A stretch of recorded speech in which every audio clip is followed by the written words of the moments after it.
Hey, what's good, people? This is episode 141, maybe. This is Matt Prosser. I think that's how we spell his name, or pronounce his name. We're going to find out. The episode starts right now.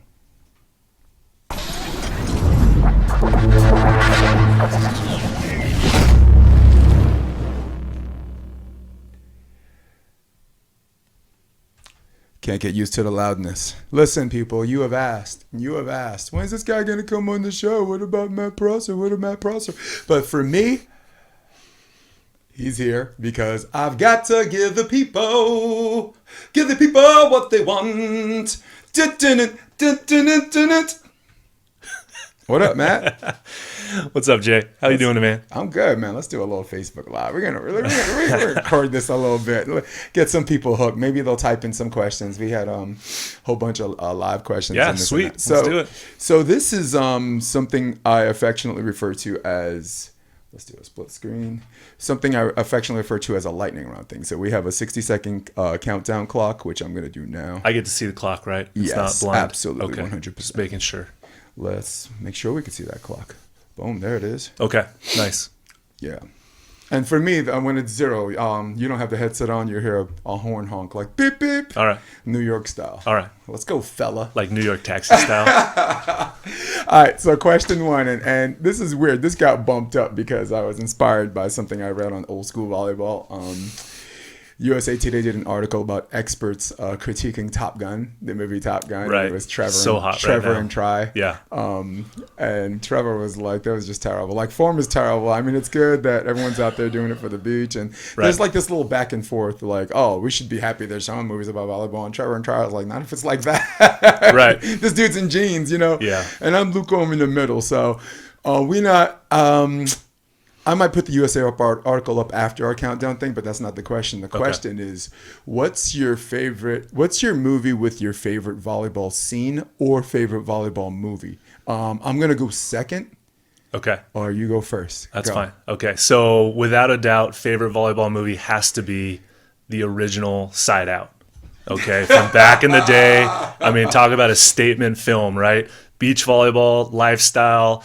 You've got C. Thomas Howell moving out from Milwaukee. He's a basketball player. He falls in love with Hermosa Beach, of all places, just right down the street, and partners up with a legend, okay, and then wins the classic by taking down Randy and I believe it's St. John Smith right in the finals. Yes. And completely King ludicrous, right? Could never happen. That's like some kid coming out from Connecticut and taking down like Phil and Todd in like 2009 at the peak of their game, right? To win like the Manhattan Beach Open. Like, never happened, but when the movie came out, it was, you know, the heyday of the AVP, early 90s. So without a doubt, Top Gun. Side Out. Nice. Wow. Right on cue. Right on top, man. This color commentating thing is really gotta be sharp on point. and just gotta be on point. Gotta be on point. All right. So my turn. All right. Now, there's a movie called 8 Mile where, like, at the end, Eminem says basically everything the guy is about to say against him, and that's what you did to me, okay? I got Eminem, I got 8 Miles. Mine is Side Out, okay? You got this movie with C. Thomas Howell or whatever, and the guy is talking about your timing on the approach, talking about your hands not being stiff on the set, and all these things that come into volleyball, right? Only at the end for this guy in an overpass to do a 360 and just an absolute chuck just made everybody go, oh! Yeah. But it did not disintegrate their love and affection for this movie. That's a B movie at its best, but like an A movie for every volleyball fanatic. All right. Yeah. I would like to highlight the movie Spiker, which came out in the 80s. I was going to follow up with that one too. And I also want to highlight the movie Beach Kings. My boy Jason Olive is in it. He was the guy who was in it for the money. Right. And I guess Top Gun is worth the recognition because it was one of the first movies with an A-lister that kind of like... For sure. And I think that scene is a good, strong scene for volleyball. You know, it's a little bit random. I was reading an article about it the other day, like, why is this volleyball scene in this movie? And if you look at the time frame of when the movie came out, it does line up really well with beach volleyball and the AVP in the early 90s. Try and Trevor can, rip on it all they want. And they're supposed to. But it's a generational difference, right? Is it corny? Yeah, for sure. Jeans, no shirt, dog tags, fighter pilots playing beach volleyball. And not just jeans. Tight jeans. And if you look at the clips, the editing of it, you can tell that those guys aren't actually Tom Cruise and Goose and Val Kilmer. But, I think they did a pretty decent job all in all piecing that scene together for what it was in the time frame that it was made. Hell yeah! Actually, on the edit, I might put up inserts from Try and Trevor's critique of it. I'm totally okay with Try and Trevor's critique because I think there has to be a balance, right? Yeah. If they're the only ones that are going to critique it, they're experts. It's their right. And then you have this other balance of look, volleyball is not just played one way. It's not just played at this high level where a bunch of snobs from five zip codes dictate the rules, right? Right. Yeah. So there's that too, right? Yeah. There's hey, this is if they were AVP, if they were experts, they wouldn't be in the Air Force playing a pickup game, right? I would really like to go back playing a pickup game and look at the credits of that film and see if they show who the actual players were, because I never have, and I think you should highlight who those actual players were in the credits of that film. Yes, I grew up watching that movie, and I'm excited that there's a new one coming out. I'll probably go see it next week, when it comes out. But that was a very instrumental scene in the movies of beach volleyball, and everybody knows that scene. So was and it you corny? saw some of the, but it's like a very strong statement beach volleyball scene in Hollywood. And you saw like some of the finishes on those swings, and you're like, clearly that was not Tom Cruise, listed at 5'7", graciously listed at 5'7". No freaking way. I'm saying freaking because I got a family man on my show. Also, beside out, I would also like to commend them for highlighting all the beach players who made that movie happen too, right? Yeah, you had Fenoy in that. You had Dane, you had Karch, you had AJ. You had Steve Obradovich, you had Tim Hovland, Mike Dodd, Ricky Ludes, you had Steve Timmons. You got a lot of big name, obviously well-known primetime volleyball players from the 90s in that movie too. That's the guy I grew up wanting to be like. It was Steve Timmons? It was impossible with my hair. You've seen what my hair looks like. You got it covered up, but when I walked in, I was like, whoa. Looking like Patrick Mahomes, right? Something I have like a better that, chance of looking like him than Steve Timmons. It's me just celebrating 51 years of. Hey man, if you got it, go with it. Hair, right? Yeah. Listen, you went through some stuff, and yours grew back like a freaking blue spruce, right? Because I mean, we can talk about your story about cancer surviving after the lightning rounds, whenever. If we have a little time left, which is why I only did a few questions because I keep yapping. Let's go. So question number 2.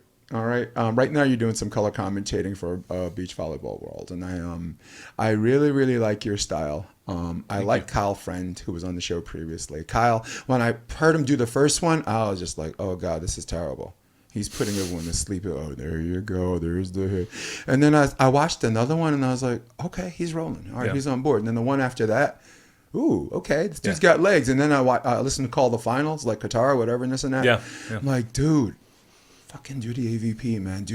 Keep doing this, you know? Yeah. I mean, some of it comes from jealousy, right? I'm out here paying my dues all over again. Sure. And there's a bunch of guys behind a curtain saying, So my question to you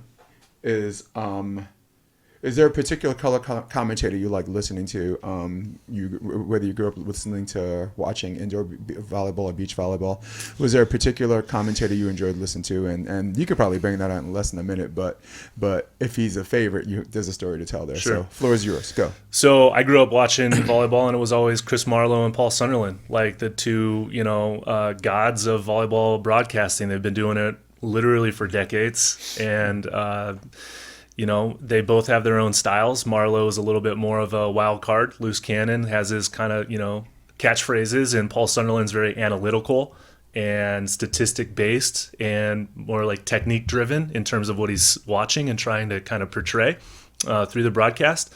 Those two guys, I mean, they were the ones that were always doing it. So that's really all I grew up watching.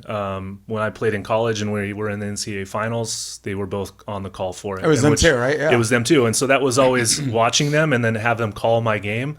And even on the beach too, it was Marlowe and Sunderland. I'd see him at all the events. And I think when I played in an AVP final, it was Marlowe, Kerry Walsh, and I think Kevin Wong back in the day in 2010. So I got to go with the OGs. I definitely like Sunderland's style. He's still doing it. Marlowe's taken it over to NBA, and I think he does home games for the Nuggets now. He's been doing that for a few years. Yep. So I haven't heard him do very much, but I heard him, do the Olympics in Tokyo. And, classic, both those guys, just like the OGs. Yeah. Okay, so for me, when I saw Chris Marlowe and Paul Sunderland do it, I'm like, there's your setup, man. There's your color commentator. Both of them very interchangeable if they want to be, but they found this nice little rhythm. Yeah. And then I saw Paul Sunderland do basketball, and I'm like, shit, he's going to leave. Don't leave me, Paul Sunderland. Right. So he leaves, and then it's Chris Marlowe and Kevin Wong, and then it's Chris Marlowe and Dane Blanton, and it's Chris Marlowe and this guy. And I'm like, wow, the 6 degrees of separation, or if not the common denominator, is our man, Chris Marlowe. Oh, he's just so good at it, and he is. And I mean, look, the two of them. If you had to pick two, they are, like you said, they're the OGs. Right. But if I had to pick one out of those two, for entertainment value, for critique and this and that, he is the measuring stick in which all these other commentators are compared, right? We even the kids growing up, right? Sure. And Marlowe being more of the play-by-play, yeah, right? And Sunderland being more of the color commentary, right? Bringing the technical, right? They both played too, but by choice, right? Because they both there's something dynamic. I call interchangeables, right? Like Chris can do color too, but for sure, but he does. Yeah, he's the play-by-play guy. Yeah. So those, and probably one of the longest running partnerships in all of volleyball are those two guys. I saw some video back from like the early 90s Team Cup indoor competition that they used to do, like 92, and it's Marlowe and Sunderland. I mean, they've been doing it literally for decades. Yep. And they could pick up and go probably it's as if they were doing it yesterday still. Yeah, and without giving away our age, we probably came up listening to the same things like the '88 team. I'm 43. Right? Yeah, I'm 40. I'm 51. So, but I'm a late bloomer. I'm a New Yorker, so my 18 years old is like you're freaking 10. Yeah. Like you probably been playing a lot earlier than me. I was one of these elite athletes that saw a hot girl and learned how to play volleyball late. That's how it happened. Sure. But wanted to highlight some other people before we go to our next one ever. Sure. I think Kevin Beranek is an amazing commentator for indoor. I've been one of his biggest critics for outdoor, but he doesn't look. I mean, he doesn't look like a guy who's thick-skinned and could take it. He can take it because I attacked a volleyball player with volleyball. But I need to highlight the man. Yeah. Takes me on this journey with people's player backgrounds, and now you're listening. Now you're engaged. Yeah. And even when he's by himself, without someone else, God damn, that man's good. And Kevin's again, very professional. I feel like I've been criticizing him a lot, where I'm almost to a point where I'm shitting on him. I'm not trying to do that. I'm just trying to be fair and objective. That this is because if we don't call out our own, and if we're not inclusive to the people who criticize each other, then we're in trouble. We're in trouble as a sport. Kevin's a professional, and he also has a very good playing resume. I mean, he was an indoor Olympian, right? He was with the national team for a long time. Played at Pepperdine. 2004. And he has very high expectations of the performance of the teams that he's commentating on. And I think that's where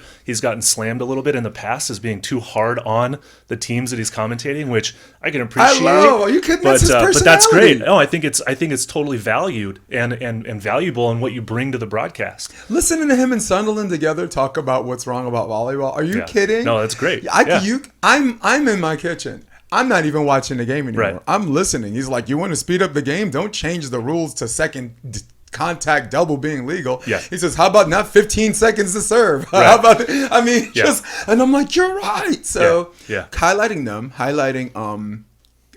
Sunderland, of course, Kevin Beranek. Dane Blanton, when I first heard him commentate, I thought he was like a blonde-haired surfer dude. He's like, so he has to create a string and go in the out. And I'm like, what color is your hair? And I'm like, dude, that's Dane Blanton. That's a brother. That's not no blonde surfer. Right. Yeah, and Dane's done a great job, having that gold medal and parlaying that into doing sideline reporting for the for the Clippers for a long time. Yeah. And then, carrying it over onto the beach. Dan and I played in some AVPs together back in 2008. And so I've known him for a while and bumped into him not too long ago and chatted with him a little bit about it. And Dane's a great partner. Is he a partner where you don't have to worry, deal with your partner? And you know what I'm getting at. Okay. Yeah. No, he was very businesslike, just, by the book. He was, when we played together, I was still trying to figure it out, and he was well established, and he was a gold medalist. He knew what to do. He'd been all over the world. He'd been in all these situations.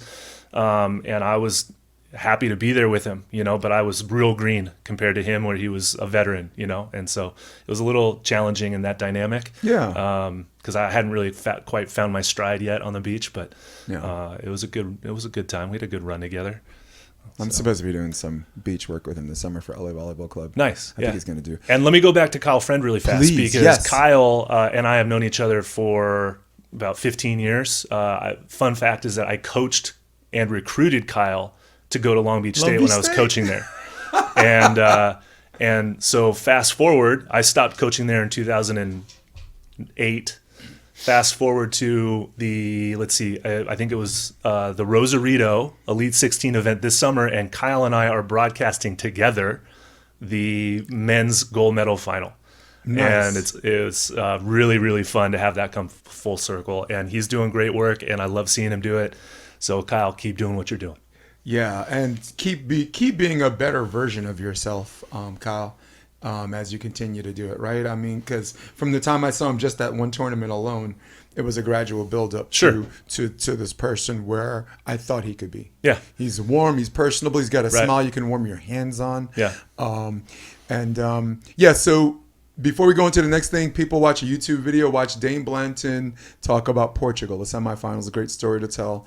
He was on the podcast, and I actually put in highlights of what happened, that red card situation that fired him and Eric up. Sure. So in summation, basically it was a game that took an hour to get to 10-10. It was side out, and then took a minute and 40 seconds for them to run off 5 points. It was like an unmerciful blur. Yeah, back in the day of side out scoring.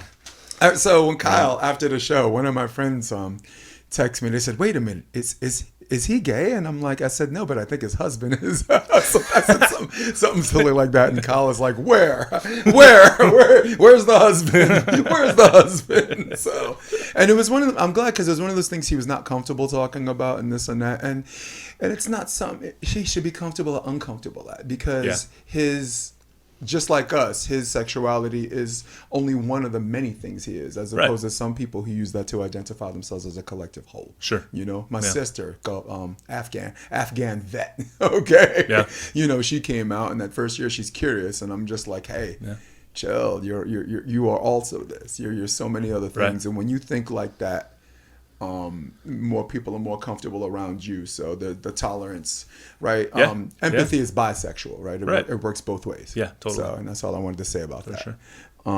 Hey, let's go question 3. Okay. So you've first time I learned about you, John Mayer said he won an AVP with you. He'd won 4 of them. He won with Jeff Nygaard. He won with you. Yeah. And 2 of them Avatar. Right. And he just talked about your professionalism. And I actually got a quote from you when he retired. Remember, I asked you for a quote when he retired. Vaguely. I have a 2-minute clip on YouTube. Okay. Quotes from him, Ty Trambly, Avatar, just everyone who's played with Trevor Crabb, everyone who's played with him, and had you two. It's a beautiful day in the background. It's really, really, really fucking cool. Yeah. So you've had a lot of high and low moments. So I want to know, what was your favorite? Because I know you don't like to talk about yourself very much, but you're on my show now, so tough shit. What was your favorite Matt Prosser moment? Can I go first? It'll give you some time to. Give you some time to stew on this. Go for it. Yeah, go ahead, Jay. All right. So I'm one of those people that had to do catch-up work with you. So because I'm a little late in the house with the whole beach thing, I really started. I mean, I played, but I really started like into this like 2016. Yeah. So here we are 5 years later, going back, turning back the clock. Oh, cool match. Oh, cool dude, cool individual. But my personal bias can't help but to rehash the match you played with Eric Beranek in a qualifier match, no less, in Manhattan Beach, California, to get it.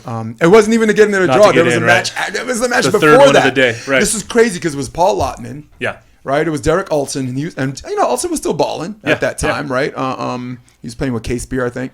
And you had this match where like the 4 of you had nothing left, and it was all defined on one play. I might throw in any edit later as we're speaking. Maybe sure, not, who cares? I know which play you're talking about. But it was this drill where you guys had nothing left. But I think Eric is a machine, and he's willing to do whatever you ask him to, because you're the older player, and there's this 60-40 thing on control, because that's how partnerships work. Right. But I think if Eric plays that with someone else, he doesn't win that, and if you played it with someone else, you don't win that. Right. So that was my favorite Matt Prosser moment. Prisoner of the moment, of course. Right. And your turn. Floor is yours. Well, okay, so start the clock. That the moment that resulted from that day of qualifying in Manhattan Beach in 2018 is a huge moment in my volleyball life and just my personal life. After going through cancer and chemotherapy and not playing anymore and having kids, and then getting a chance to play with Eric and then play 4 matches in a day. I mean, you're right. That was match number 3, and I had not very much gas in the tank. We won that one against Paul Ottman, who I used to coach also at Long Beach State. And we had played him earlier in the summer as well in Austin and won that match too. So sorry, Paul, but I still got 2 wins over you on that. That was a very big moment in my volleyball career. Making the finals in Hermosa 2010 with John Mayer as the 13 seed. That was a big moment because that was sort of the fruition of full dedication, from diet to day-to-day to fitness to working on skills, to play in the finals in Hermosa in 2010 against Phil and Todd. And we beat Sean and Scott. We beat Jake and Rosie. We beat Wafogel Strickland, Nygaard Olsen. All these teams seated above us to make the finals really was a moment where it showed that the hard work can pay off. So those two are the most recent ones. Dude, you want to see me cry? Because the first one you were talking about, because I remember you were talking to Wendy about like your kids, when you qualify for the join your kids, and there was this emotional moment. I'm not going to cry. It was this emotional moment just talking about it. Yeah. And I was there. I was there at the end, and I didn't hear the dialogue, but I saw that. I'm like, all right, cool. His family's here. He's watching, right. and you got to play with kind of your family on the court, because Eric, whoever Eric plays with, he considers family. Right? Totally, So, and he was, for sure. Yeah, but good for you, because that's a lesson for some of these kids who want to take the next step with, like you said, general nutrition and this and that. Partner like John Mayer, who doesn't really cut a whole lot of corners. Right. As far as training and preparedness. I think something that I can take, and anybody that can take who might watch this, from your partners, if you're thinking about a partner that you want to play with on the beach, and what some of those really major characteristics are in partnerships, is, can you get energy from your partner? Like, can the efforts of your partner, can they carry over to you, and can you up your level because you see your partner make a great dig and then you want to give him a perfect set, so that it helps him, right, get in a better situation to score that point in transition. John Mayer was like that. That was something that him and I used to talk about a lot. Those few opportunities that you do get a dig and then a chance to score in transition against some of the best players in the world, you have to take advantage of. And then playing with Eric, it's easy to get that carryover from him, but we both fed off of each other a little bit, because I was a veteran, he was younger. He had endless amounts of energy, and I was where I was at. And the dude's solar powered. I was able to, find some energy, but from his efforts as well. His energy is solar powered, and he lives in California. Yeah. Right? The dude's he's an animal. He's a hitman for hire too, right? Because I think at that time you were the 7th partner that he qualified for 6 main draws using 7 different partners. So at that time he was a hitman for hire. And that's when you're coming through the qualifier. Sometimes that's what you got to do. Yeah. You got to make a name for yourself, and that's a great attribute to have for a young player, that he can win with a lot of people. Yeah, because it doesn't put him into a silo or anything like that. He's like, we can only win with this one type of player. Right. And I get that a lot with Evan Corey too. When I see Evan Corey play, I see a little bit him and Beranek or synonymous or whatever. Yeah. And it's good because the way you answer this question, it was one of the questions on my thing. So what I want to do is I want to do a skip that leads segue to the next question. That's related on a height level of what you were just talking about. Okay. So this came from someone. It basically says, what advice would you give to players coming up on the sport? Just tips and this and that. So I'd like to go second on that, because I think you can change my mood. I think you can make me go glass half full. I'd like you to go first. So advice you would give to up and comers, people who are trying to get it in. Like, where do you start? That's such a broad question. There's so many things that go into it, right? Advice for up and comers. Get so many. Right? I hate to say the cliche, but get comfortable being uncomfortable. I always went to practice and fitness trainings with the intent that it would be harder than a match, so that when I was in the match, I knew that I had trained harder than the actual moment, right? So that to me was a really key driver in success, right? Because in practice, you're going to work on all the skills, right? but you want to put yourself in a situation where you're uncomfortable so that when you're in that situation again, you feel that you've already been there, Right. and you can reflect back to it. And so when I was training harder than what the matches were going to be like, I was already comfortable in the match. Whether I was playing against Sean Scott or Matt Furbringer or Phil Dalhouser, right? Mike Lambert, all these huge blockers that I grew up watching and then was playing against them. Yeah, no, that makes complete sense. And you're speaking my language when you were talking about there's nothing that should happen in a game that hasn't already happened to you in practice, right? You shouldn't be surprised. 13s. We're speeding up the ball right now. I'm coaching 13s and like the speed of the dig and everything. Yeah, they're right now. They're readjusting their matrix as we speak because I can't have them surprised by some girl, girl out there hitting like a dude. So right. So my turn, and you've helped me lighten the mood, but at the same time, I got to be real, and I'm going to say this to the camera. Get a coach. All right, because some of these kids, they get good so fast. You kind of think you got it all figured out, and then sooner or later you hit this brick wall. You can't figure out why, right?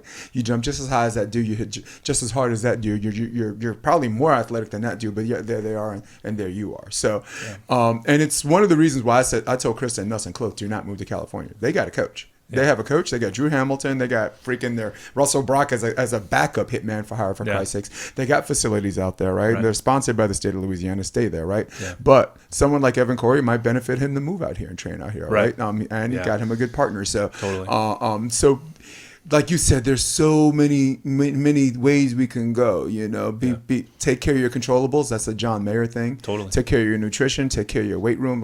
Like nobody can not make you not run that extra set of stairs, right? Nobody can make you eat poorly. No one can make you not be well rested. Nobody can make you not have a good starting position on the court. So there are certain things you're always going to control more than everybody else. So my two things are get a coach and take care of your controllables. Yeah, I agree. I mean, the coaching aspect part of it is huge, especially now in maybe more so on the women's side. I mean, you see every men's team has a coach. When I first started out, there weren't a lot of coaches on the men's side. There was maybe 4. You know, Mike Dodd and like a couple other guys that were with the top teams, right? But now that there's college beach volleyball, that's filtered into all these, younger girls' beach clubs. So these beach girls are getting coached from the time that they're 14 through 18, and then they're going to college and getting coached. And now we're seeing it come to, again, fruition on the professional tours where you have a team like Cloth and Nuss who are winning domestically and internationally. And they've been coached the whole time. And so, having a coach is a huge advantage for sure.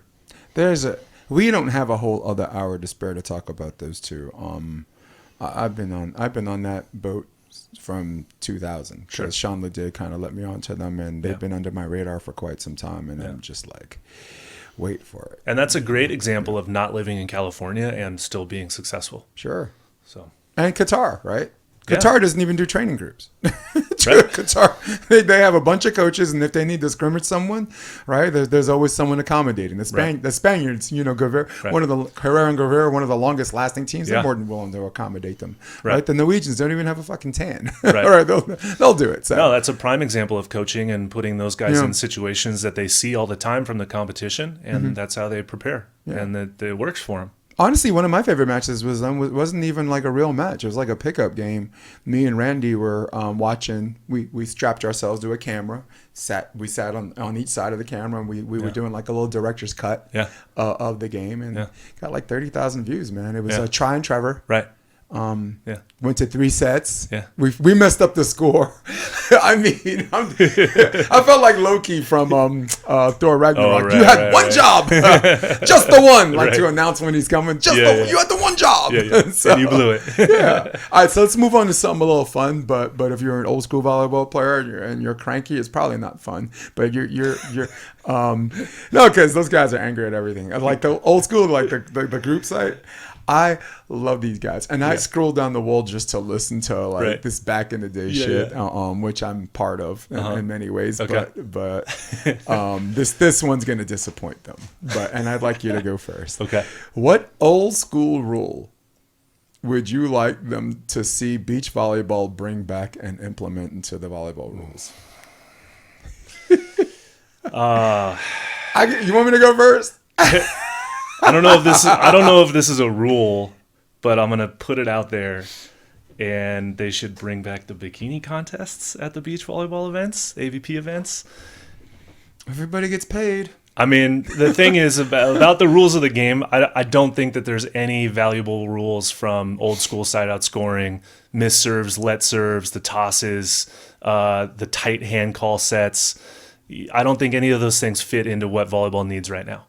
And the speed of the game, the smaller court, the dynamic play of these players, the rally scoring, regardless of what's a good handset and what's a bad handset.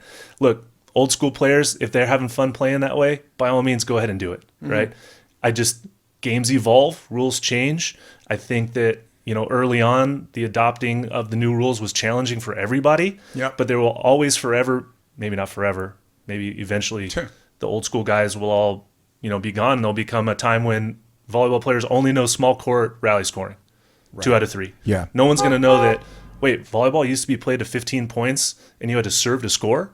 Like, what are you talking about? Why would you do it that way? But that's just, again, the evolution and growth of sport. Like, that's just how it's worked out. Okay. Now, I'd like to cite as a pretext before I start what I'm starting.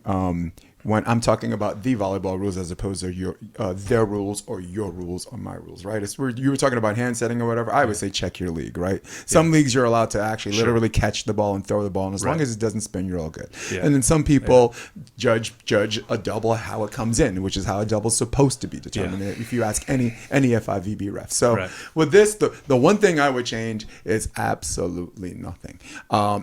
Side out.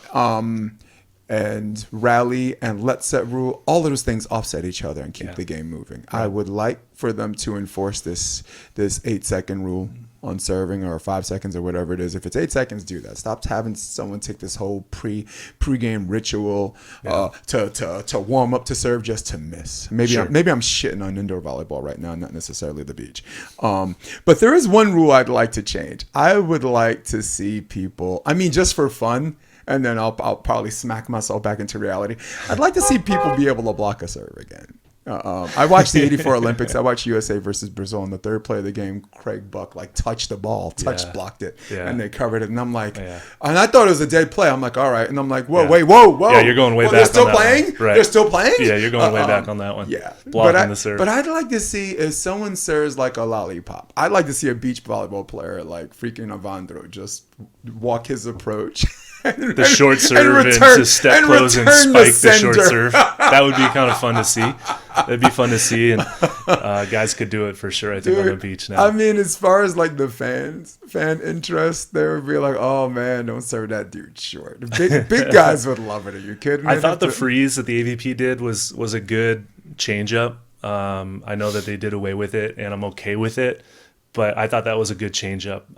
So me growing up, I started out really young playing side-out scoring, but this was like in the middle to late 90s, right? Right. Rally scoring got introduced on the beach probably like middle 2000, maybe 2000. I think they used it in the 2000 Olympics. Right. And 2001 is when all the rules changed. Okay, so in 2001. So then I never played a professional event in side-out or big court until 2010, 2011 when the AVP went under and the Manhattan Beach Open went old school rules. And that was the one time, other than the 6-man, but that's 6-person, that I played doubles, old school, big court, side-out scoring. Yeah. And that was a grind. It was hard. You had a lot more court. You had no antennas. You had a heavier ball. The fans loved it. Manhattan Beach, everyone's a purist in Manhattan Beach. They love the big court game. And it was really fun. And there was some flack from some very big name people in the volleyball community that thought it wasn't appropriate that Manhattan was doing old school rules, but that's the foundation of our sport. And it's their league. Right. And so it was a lot of fun. As a player, I like rally scoring. Right. And I liked side switches, and I liked the games to 21, 2 out of 3. It gives some drama, but to watch a side out game for an hour and a half and just have points that, actions that don't result in a point, it does put a premium on point scoring for sure. It changes up strategies, but it's not viewer friendly. No, there was a reason there was a countdown clock And Right. when it was, and there was probably a reason why we lost a lot of viewership. I mean, remember it was on NBC. Yep. I remember, dude. I remember it was in Madison Square Garden. Yep. I remember they had Loyola and AJ playing Karch and Steph just for fun. Right. And As an now exhibition it's like we don't want to go Madison on Square the Garden. pier, man. Right. They really pissed me off with that. You can't afford the pier. That's what we come down to. But that's a whole nother story. Yeah. I'm okay with rally because there's let serve. Right. Yeah. Sometimes you don't want to hit the top of the tape because you're going to lose the point. But if it hits the top of the tape, see how one thing takes care of the other. And when you look at it, the let serve really doesn't affect the game statistically all that much. Maybe a little bit more in the men's game, but it's a bigger court and you have more guys, right? Right. On the beach, the let serve, I think it's a good thing.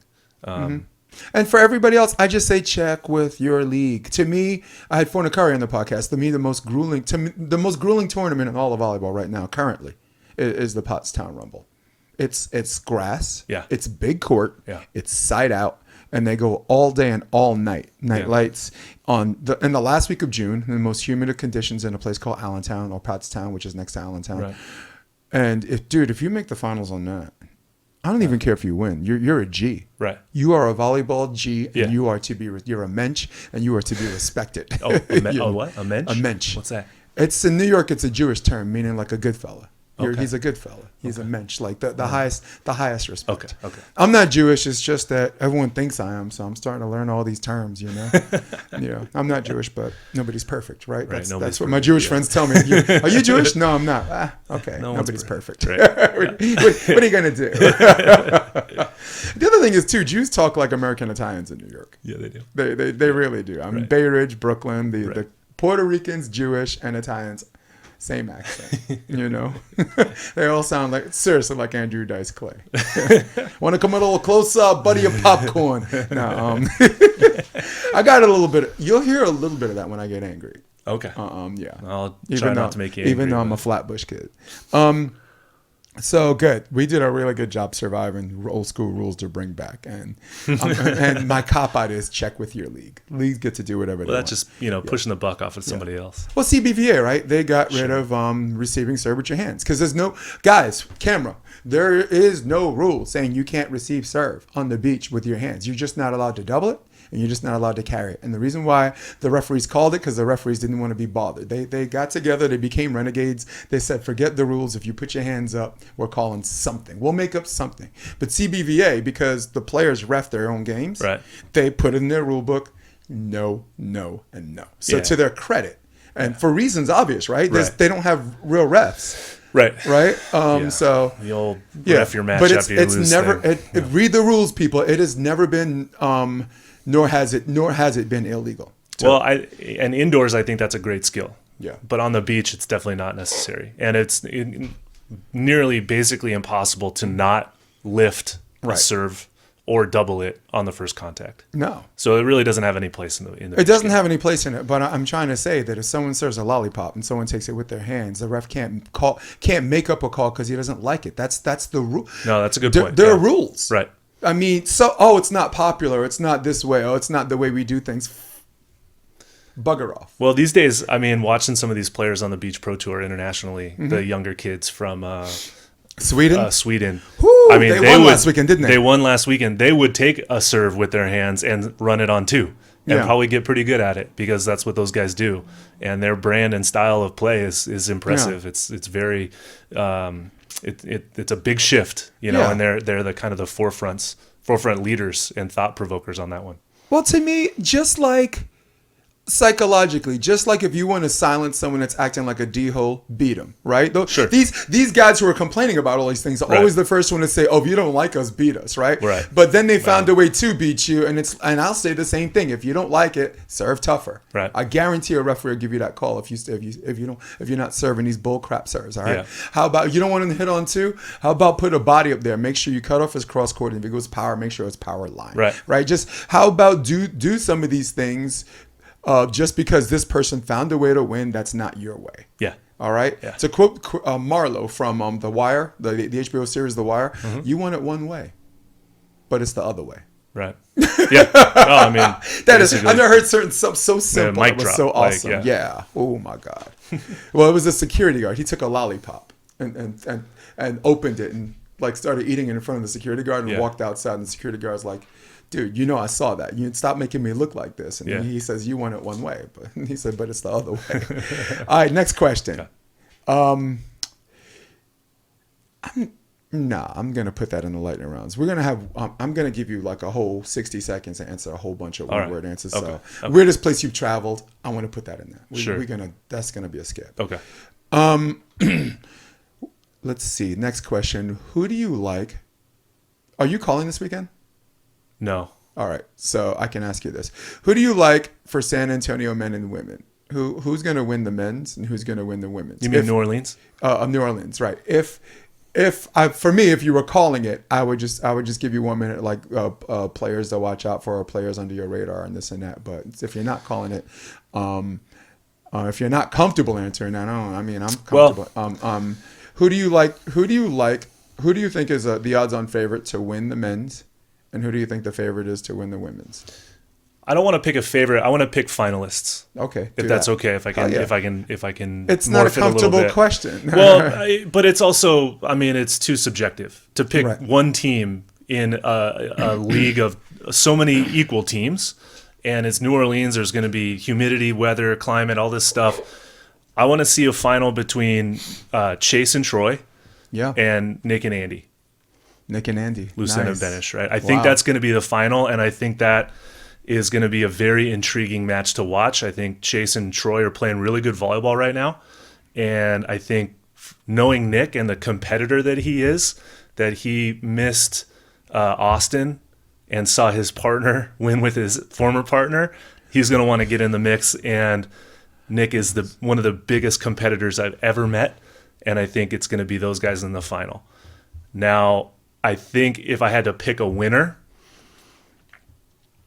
I think Nick and Andy can win that match in the final, given where it is. So for me, for the men, I like the whole finals thing, and I'd like to do that. And I know Tri and Trevor are not there this weekend, right? Correct. Is that what's going on? Yeah. So I like Troy and Budinger to get into the finals, because Budinger, very much like Rosie, has cracked the code and has found the way to be at the scene of the crime almost every finals, winning and losing.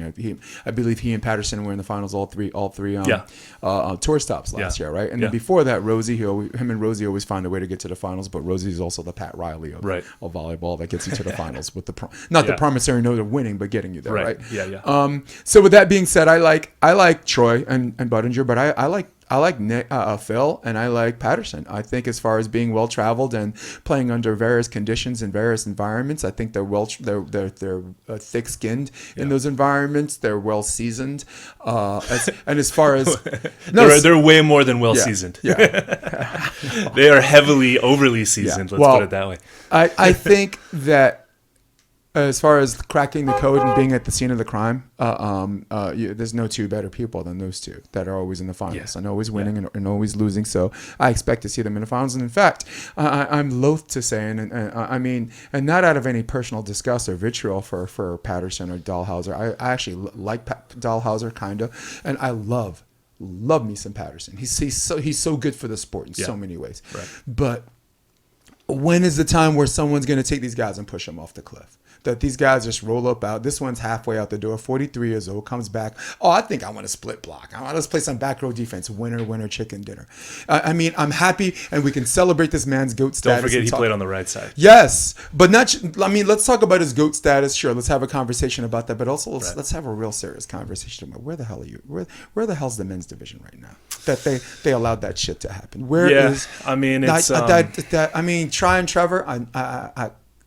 They went to 3 sets. That was the only one who went to 3 sets, right? With them. Right. And Tri and Trevor, they're always trying to win. Right. No matter who they play. And their international resume is demonstrative of that as well. Right. The parity on the men's side has been there for a long time, right? And I think we're seeing that now with the current players that are in the men's draw. I think it lacks some seasoning, like what you were just saying, in terms of experienced players that are on the men's side, which means it kind of brings the level down a little bit, not down in a negative way, but brings everybody closer, right? Makes it more competitive. Yeah. To see Phil come back to a tournament and play right side and split block and win, I mean, yeah, GOAT status, sure. Everybody already knew that. That's the main conversation to have for glass half full. For me, the biggest takeaway from what Phil just did is that he did it on the right side, which that was not always Phil's strongest position to be in, especially in transition. If he was ever on the right, that was advantage to the other team. Right. And Phil, I love you, but like it was never really a good ending if he was on the right for very often. And to see him play the right the whole time and hit some of those balls. I know Austin's at Jumpers Beach. They played there. It is, yeah. But to see him attack some of the balls that he hit, credit to Andy Benish for setting him in his window, which is great. But he absolutely delivered on some balls that I hadn't seen him hit from the left side in his prime, right? Yeah. And I think the other guys in the tour saw it as well and was just like, whoa, like Phil still has it. Like, well, do you know what I've been looking at that a lot of people have not been looking at that saw this coming? Phil, over the winter, was playing something I call Dominican fours. Right, Central Park hard courts used to have it before the beach court came. Right, and in Florida, there's like this dirt setup which looks like jumper sand. I've done it myself. And Phil is out there. Yeah. He was out there a couple of weekends hitting right side. Yeah, playing fours. Right, and if the men's division did their homework and saw how this man was. These are double teams, right? Because it's not like the South Bay where you just said whoever's on the strand side who's your best hitter. Right. No, they're running one balls. No, they're running fours. They're running combination plays. The setter's hitting on two. And I know because I'm out there balling with those guys. I've been there. I'm a left-handed setter. I haven't been in Florida, but I've been in some California versions of that environment. And in New York, it was for linemen only, not for freshmen. Right. These dudes are savages. Yeah. You know, especially with first hit, no matter what you're saying. Right. But I'm watching Phil out there they know it's coming to him. They got a double team, and Phil's just out there feeling it out, getting better and better. And then I saw him play another weekend. He's hitting right side. So it's I'm impressed like you. Yeah. But for the people who are in these tournaments, you gotta. There's some things you just have to see coming if you're a professional. And I sound like I'm not trying to, guys. This is Matt. He has his own opinion. I'm not trying to take him down with me and have you guys criticize him for what I'm saying. But what I'm saying is fair. It is volleyball about volleyball. Grow up. And I'm picking them to win. Yeah. They're my pick to win because I don't think that the rest of the men's field has it figured out. I think Trevor in any tournament on sheer will can beat anyone in the world. You know what I'm saying? And now Leandro has taken over as their coach over Jose Loyola. Right. You know, Leandro's a real coach, a better coach. Jose Loyola's a better winner. So now they got. I think for the season, they're the team to watch out for this weekend. Yeah. Watch out for the old dudes. Well, I guess if you can call them old dudes because... Well, they are. They're going to be probably the two oldest guys playing other than Ed Ratledge. Yeah. Right? I think he's the oldest guy on tour now. Not if you find a way to become immune to old age. Our nutrition, our science, and taking care of ourselves. So basically, you built a volleyball IQ that's superior to what you had 20 years ago, and you still have the body to do something about it. That's dangerous. And it's going to be another hard beach as well, which is a pretty big leveler, right? As soon as you get into the deep sand here in Hermosa and Manhattan, then it's a different game, right? It doesn't matter, you know, your volleyball IQ does matter, but always. But it's a big difference when you play on a Jumpers Beach versus a deep sand beach in the South Bay. And Mark Fornicari, Pottstown Rumble finalist, on my podcast, said that to me. He said, look, Phil is... because I asked him, would Phil 2008 let Phil 2022 get away with this stuff? And he says yes. He said because his IQ is better and like the moves are his one moves and this or that are energy efficient. So he was never known for his high vertical jump. He's always had good reach and great timing, but so he's a smarter version of himself that hasn't waned as much as everyone thought. And if you stay in the winners bracket, I think you're only playing 4 matches. Over 3 days, which that's volleyball longevity. That's a dream right there. 4 matches in 3 days to win an event. Like it used to be 6, 7, 8 matches over 3 days, and that was a much more taxing event on your body for sure. Yeah. Well, which is why Nuss and Cloth are my pick to win the women's. Do we even? I mean, we're not going to do a whole minute on that one. Who do you? No, I would agree. It's basically a home game for them. It is, and that is a huge advantage for them. Yeah. So I think you'd be stupid to not take them, especially with all the other teams being over in the Czech Republic for the Elite 16 event going on in Ostrava this weekend. Yep. Yeah. Look, last year it was in Louisiana. It was supposedly a smaller purse, but not a smaller turnout, not a smaller of venue. course It not. was Yeah. the two home teams in the finals. Yeah, and they love their volleyball down there. Yeah, they followed him everywhere they went. Yeah. And Lieutenant Governor of freaking Louisiana, right? Yeah, I mean, Sponsored them. He called them his. He said, "You're now sponsored by the state of Louisiana. They're state sponsored now. Did you know that? I didn't know that. No, they're sponsored by the Probably state. never happened before. No. In the history of. And here beach we volleyball. are in the Mecca. Can't even get a There's no freaking chance. Well, can it's of Diet Coke. It's California. Let's all be You honest. know, yes. But how about that? Sponsored. That's by great. the state. They're That's- state sponsored yeah. now. Louisiana loves their volleyball Yeah. for some reason. I mean, I'm going to be in Shreveport for VNL. That Yep. starts next Tuesday. I'm going the 25th to help with the juniors clinic. I just Sweet. big up. Hey, Sean Ledig, Louisiana, Derek Zimmerman. Some I of you might remember him. play. I remember Derek Zimmerman. These Louisiana dudes, man. Matt Bruce, who's been like the heart and soul Yeah. of Louisiana. He's such a heart and soul. I don't even know his last name. I don't care. Bruce, big up all of you guys. Nuss, Cloth, Tony Rodriguez, who was Right. on Oh, yeah. LSU's Pair 3. Who's playing with Gerhard? Kaylee York also played at LSU on their Pair 5. Yeah. She's in the draw. Nice. So Yeah. Louisiana, not just qualifier teams trying Yeah. to get in there already. It's a Louisiana's southern movement Yes, right now, yeah. Louisiana. Yeah. The hat says NOLA versus all y'all.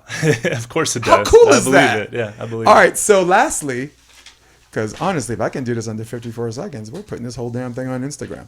So we're doing lightning rounds. I've already answered these, and today is not about me. Today is about you, my man, Matt Prosser. One word So per answer here, per Well, question. one or two, whatever. All right. And you can get into quick rationalizations because let me I get think ready. we can fit them all in 60 Let me get seconds. ready. Okay.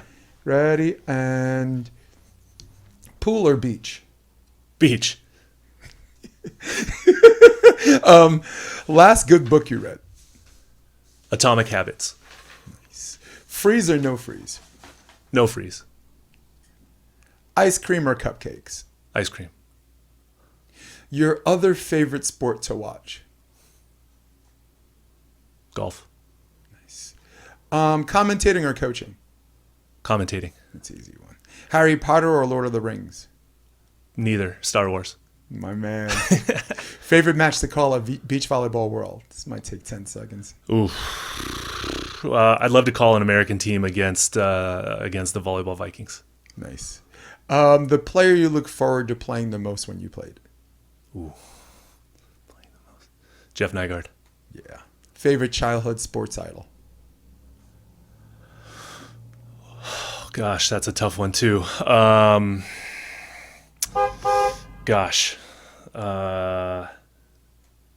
Kurt Rambis. Cool. Mine was Don Mattingly. Shakespeare or Scorsese? Or Kirk Rambis. Sorry, Kirk Dodgers outside. Kirk Gibson. Kirk Gibson. Thank you. Yeah. Well, let's do that after the Okay. We want to talk about Sorry. it. Shakespeare or Scorsese? Scorsese. Nice. Favorite comedian? Seinfeld. Seinfeld. Cool. Yeah, so sports hit idol, Gibson. Yeah. 1988, people. Right. Dude, look up your history. This Yeah. man had like 2 broken legs. Yeah. Hit a home run, and His knee was jacked. And the concern while everyone was celebrating was, leg is he going to broken, make it? I But think. like when he was doing when Right. he hit the home run, Right. like while everyone was cheering and Yeah. elated, I think the coaching staff was like, "Come on, you're almost there." Yeah. Was he going to make And it? the medical staff. Yes. Like Was he going to make it? Right. So I've talked to the doctor that worked on him. So I've been in medical device sales for a while. I met a doc. He had this huge ring on his finger, like a championship ring. And I was like, is that like a CAF state championship ring? He's like, no, this is the 1988 Dodgers World Championship ring. And I was like, what? So he was a doc. Oral Hershtizer was my guy, along with Kirk Gibson. I remember watching that home run. Grew up in LA, Dodger fan. And his leg was seriously injured when he hit that ball. He could barely walk, as everyone sees on the play, the replay. But And a great welcome back party for the Dodgers, right? You beat the Mets in the semis, who was a pretty formidable team from '86, and then the Oakland A's, who were literally Dennis Eckersley, those guys, right? Yeah, I mean, people saw them warm up, and you lost the game before it even started. And here we are, the LA Dodgers doing that thing. Yeah. All right, cool. So that's all I got. Cool, Matt. Is there a particular website or Instagram, IG handle or something people want to know more I'm about? on Instagram, the Matt Prosser on Instagram. That's where you can find me only really on any social media. I'm on LinkedIn, but that's for kind of my day job. work stuff, no real broadcasting other profiles there other than just Instagram. Yeah. Well, I thought you did a fantastic job of Beach Volleyball World. Keep up with the good work, and Thank you. I really like what you're doing. And Thank you. Yeah, I just want more young people to talk to you. I think you can be just very helpful, useful. You're very approachable. Thank you. And we didn't even get into like your story and your comeback story. I mean, Yeah. geez, we need an extra hour. You got to come back and talk about that maybe this summer. Sure. Well, you Let's tell do me that. when. We'll Yeah. make some time. But, Yeah, I would like you and Sean Ledig to come on at the same time. Louisiana guy. Yeah. And you, and just because you guys are the same age and just different paths. Yours is a more heightened level, but you guys, I mean, geez, just good looking dudes doing stuff. All right, so guys, Matt Parson might love you, but me, I don't love any of you. In fact, I can't stand you. All right, so for all of you at home, for all of you on your desktop, for all of you on your Droid, if that still exists, for all of you on your iPhone or iPads, from my man Matt Prosser, I'm Jason DeBias. We're gonna hit my music, so stay with me, and we are out. Come check out the Option Podcast on OptionDB.com. It's also available on iTunes and Spotify, and on YouTube under the NY Varsity Sports handle. You're going to love what you hear.